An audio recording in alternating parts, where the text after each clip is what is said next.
ನಮಸ್ಕಾರ ವೀಕ್ಷಕರೇ, ನಮ್ಮ ಮತ್ತೊಂದು ಕುತೂಹಲವಾದ ವಿಡಿಯೋಗೆ ನಿಮಗೆ ಸ್ವಾಗತ. ಈ ವಿಡಿಯೋದ ವಿಷಯ ಈಗಾಗಲೇ ನಿಮಗೆಲ್ಲ ಗೊತ್ತಿದೆ ಅಂತ ತಿಳ್ಕೊಂತೀನಿ. ಹೌದು, ಇದೇ ಕಲಿಯುಗದಲ್ಲಿ ಅಂದ್ರೆ ಅಟ್ ಪ್ರೆಸೆಂಟ್ ಹುಟ್ಟಿದ ಮಕ್ಕಳು ನಡೆದಾಡಲು 8ರಿಂದ 10 ತಿಂಗಳು ಬೇಕು. ಅದು ಯಾಕೆ?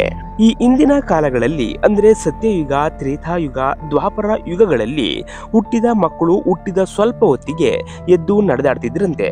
ಇದು ಸುಳ್ಳಲ್ಲ.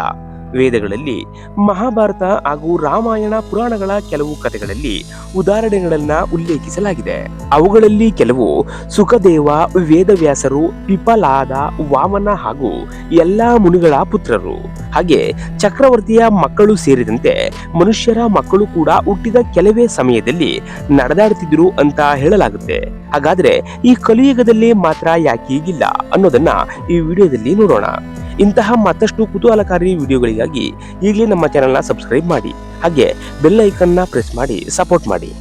ನಾವು ಹೇಳೋ ಈ ಕತೆ ನಿಮಗೆ ಕಟ್ಟುಕತೆ ಅಂತ ಅನ್ನಿಸ್ಬೋದು, ಆದ್ರೆ ಇದು ನಿಜನೂ ಆಗಿರ್ಬೋದು. ಯಾಕಂದ್ರೆ ಈ ಕತೆ ಯಾವ ಪುರಾಣಗಳಲ್ಲಿ, ಗ್ರಂಥಗಳಲ್ಲಿ ಎಲ್ಲಿಯೂ ಉಲ್ಲೇಖವಾಗಿಲ್ಲ. ಹಾಗಂತ ಇದೆಲ್ಲ ಸುಳ್ಳು ಅಂತ ಅಲ್ಲ. ಯಾಕಂದ್ರೆ ಈಗ ನಾವು ಕೇಳೋ ಎಷ್ಟೋ ಹರಿಕತೆಗಳು, ಮಹಾಭಾರತದ ಕೆಲವು ಉಪಕಥೆಗಳು ಕೂಡ ಎಲ್ಲಿಯೂ ಉಲ್ಲೇಖ ಆಗಿರೋದಿಲ್ಲ. ಅವೆಲ್ಲವೂ ಕೂಡ ಸುಳ್ಳು ಅಂತ ಅಲ್ಲ. ಕೆಲವು ಕಥೆಗಳು ಹಾಗೆ ಒಬ್ಬರಿಂದ ಒಬ್ಬರಿಗೆ ಕಾಲದಿಂದ ಕಾಲಕ್ಕೆ ಹರಡ್ಕೊಂಡು ಬಂದಿರ್ತವೆ. ನಾವು ಈ ವಿಡಿಯೋದಲ್ಲಿ ಹೇಳೋ ಕಥೆಯೂ ಹಾಗೆ. ಒಂದಿನ ನಾರದ ಮಹರ್ಷಿಗಳು ಕೃಷ್ಣನನ್ನ ನೋಡಲು ದ್ವಾರಕಾಗೆ ಬರ್ತಾರೆ. ಹೀಗೆ ಶ್ರೀಕೃಷ್ಣನ ಜೊತೆ ಮಾತನಾಡ್ತಾ ನಾರದರು ಶ್ರೀಕೃಷ್ಣನಿಗೆ ಒಂದು ಪ್ರಶ್ನೆಯನ್ನ ಕೇಳ್ತಾರೆ. ಹೇ ಶ್ರೀ ಕೃಷ್ಣ ಪರಮಾತ್ಮ, ಇನ್ನು ಮುಂದೆ ಕಲಿಯುಗದಲ್ಲಿ ಹುಟ್ಟಿದ ಮಕ್ಕಳು ನಡೆದಾಡಲು 8ರಿಂದ 10 ಮಾಸಗಳು ಕಳಿಬೇಕಂತೆ, ಹೇಗೆ ತಿಳಿಸು ಎಂದು ಕೇಳ್ತಾರೆ. ಆಗ ಪರಮ ಜ್ಞಾನಿಯಾದ ಕೃಷ್ಣ ನಾರದರಿಗೆ ಒಂದು ಕಥೆಯ ಮೂಲಕ ಉತ್ತರವನ್ನ ನೀಡ್ತಾರೆ. ಆ ಕತೆ ಏನಂದ್ರೆ, ಕಲಿಯುಗದ ಸ್ತ್ರೀಯರಿಗೆ ಗೋಮಾತೆಯು ನೀಡಿದ ಶಾಪದ ಪ್ರಭಾವದಿಂದ ಅವರಿಗೆ ಹುಟ್ಟಿದ ಮಕ್ಕಳು ನಡೆದಾಡಲು 8ರಿಂದ 10 ತಿಂಗಳು ಆಗುತ್ತೆ ಎಂದು ಹೇಳುತ್ತಾ ಶ್ರೀಕೃಷ್ಣ ಪರಮಾತ್ಮ ಕಥೆಯನ್ನ ಪ್ರಾರಂಭಿಸ್ತಾರೆ. ಪೂರ್ವ ಯುಗದಲ್ಲಿ ಒಂದು ಊರಲ್ಲಿ ಒಬ್ಬ ಬ್ರಾಹ್ಮಣ ತನ್ನ ಪತ್ನಿ ಮಕ್ಕಳ ಜೊತೆ ನೆಲೆಸಿರ್ತಾನೆ. ಅವನ ಮನೆಯಲ್ಲಿ ಒಂದು ಹಸು ಇರುತ್ತೆ. ಅದು ಕೊಡುತ್ತಿದ್ದ ಹಾಲು ಅವನ ಮಕ್ಕಳಿಗೆ ಕುಡಿಯಲು, ಮೊಸರು ಮಾಡಲು ಮತ್ತು ತುಪ್ಪಕ್ಕೂ ಎಲ್ಲಕ್ಕೂ ಸಾಕಾಗ್ತಿತ್ತು.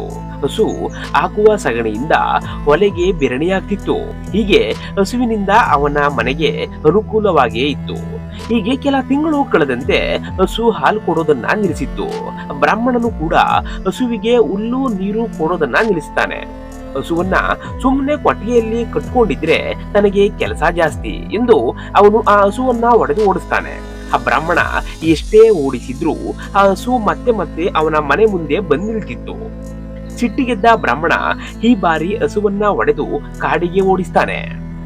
ಕಾಡಿಗೆ ಬಂದ ಆ ಹಸು ಹಸಿವು ಬಾಯಾರಿಕೆಯಿಂದ ಕಾಡಿನಲ್ಲಿ ಅಲೆದಾಡುತ್ತಾ ಆ ಕಾಡಿನಲ್ಲಿದ್ದ ಒಂದು ಶಿವನ ದೇವಸ್ಥಾನಕ್ಕೆ ಬರುತ್ತೆ.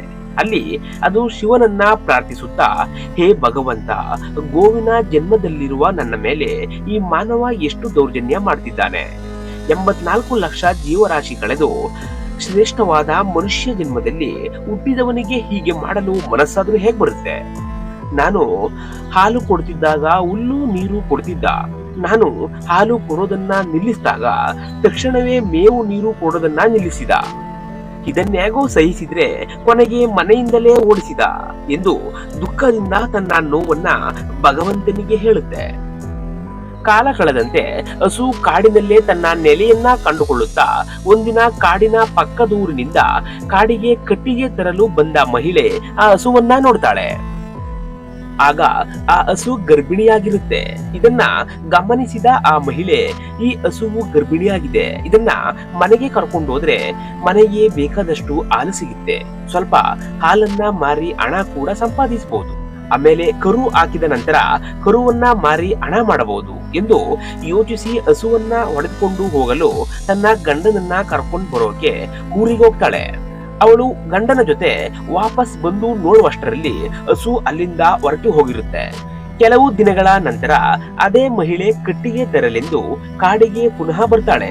ಆಗ ಅದೇ ಹಸು ಕರು ಹಾಕಿರುತ್ತೆ. ಇದನ್ನ ನೋಡಿದ ಆ ಮಹಿಳೆಗೆ ಹಸು ಹೇಳುತ್ತೆ, ಈಗ ತಾನೇ ಹುಟ್ಟಿರುವ ಕರು ಕೆಳಗೆ ಬಿದ್ದು ಮಣ್ಣು ಮೆತ್ತಿಕೊಂಡು ಗಲೀಜಾಗಿದೆ, ಇದನ್ನ ಎತ್ತಿ ನನ್ನ ಹೆಗಲ ಮೇಲೆ ಹಾಕು. ಅದು ನಡೆದಾಡಲು 8ರಿಂದ 10 ತಿಂಗಳು ಬೇಕು.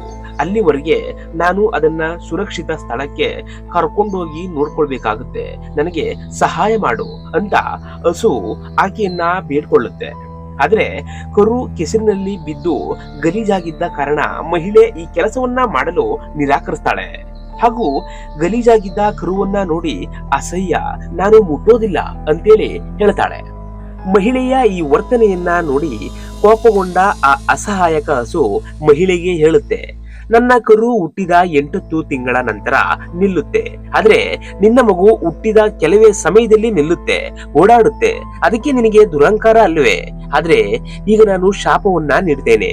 ಮುಂದೆ ಕಲಿಯುಗದಲ್ಲಿ ಮಾನವನಿಗೆ ಹುಟ್ಟುವ ಮಕ್ಕಳು ನಡೆದಾಡಲು 8ರಿಂದ 10 ತಿಂಗಳು ಆಗಲಿ, ಹಾಗೂ ನನ್ನಂತೆ ಮೂಕ ಪ್ರಾಣಿಗಳ ಕರುಗಳು ಹುಟ್ಟಿದ ತಕ್ಷಣವೇ ಕೆಲವು ಗಂಟೆಗಳಲ್ಲಿ ಎದ್ದು ನಿಲ್ಲಲಿ ಮತ್ತು ನಡೆದಾಡಲಿ ಎಂದು ಶಾಪವನ್ನ ನೀಡುತ್ತೆ.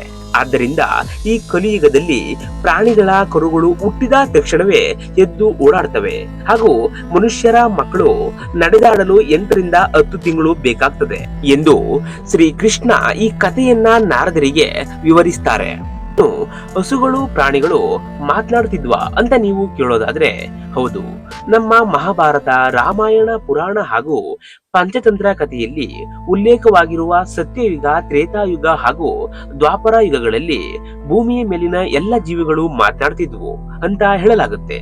ಉದಾಹರಣೆಗೆ, ದ್ವಾಪರ ಯುಗದಲ್ಲಿ ಯಮುನಾ ನದಿಯಲ್ಲಿ ಅಡಗಿದ್ದ ಕಾಳಿಂಗ ಸರ್ಪವು ಕೃಷ್ಣನ ಬಳಿ ಮಾತನಾಡಿತ್ತು ಅಂತ ಹೇಳ್ತಾರೆ.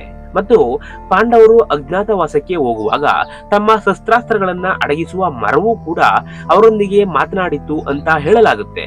ಹಾಗೆ ಧರ್ಮರಾಯನ ಯಕ್ಷ ಪ್ರಶ್ನೆಯಲ್ಲೂ ಸಹ ಹಂಸ ಪಕ್ಷಿ ಧರ್ಮರಾಯನೊಡನೆ ಮಾತನಾಡಿತು ಅಂತ ಹೇಳಲಾಗುತ್ತೆ. ಇವೆಲ್ಲವನ್ನ ಗಮನಿಸಿದಾಗ ನಮಗೆ ಈ ಕಥೆಯೂ ಸಹ ನಿಜವಾಗಿರಬಹುದು ಅಂತ ಅನಿಸುತ್ತೆ. ಇದಿಷ್ಟು ಈಗಿನ ಮಕ್ಕಳು ಏಕೆ ನಡೆದಾಡಲು 8 ತಿಂಗಳು ಸಮಯ ಆಗುತ್ತೆ ಅನ್ನುವುದರ ಇಂದಿನ ಕಥೆಯಾಗಿತ್ತು. ದಯವಿಟ್ಟು ನಮ್ಮ ಚಾನೆಲ್ನ ಸಬ್ಸ್ಕ್ರೈಬ್ ಮಾಡಿ, ಹಾಗೆ ಈ ವಿಡಿಯೋನ ಲೈಕ್ ಮಾಡಿ, ಶೇರ್ ಮಾಡಿ.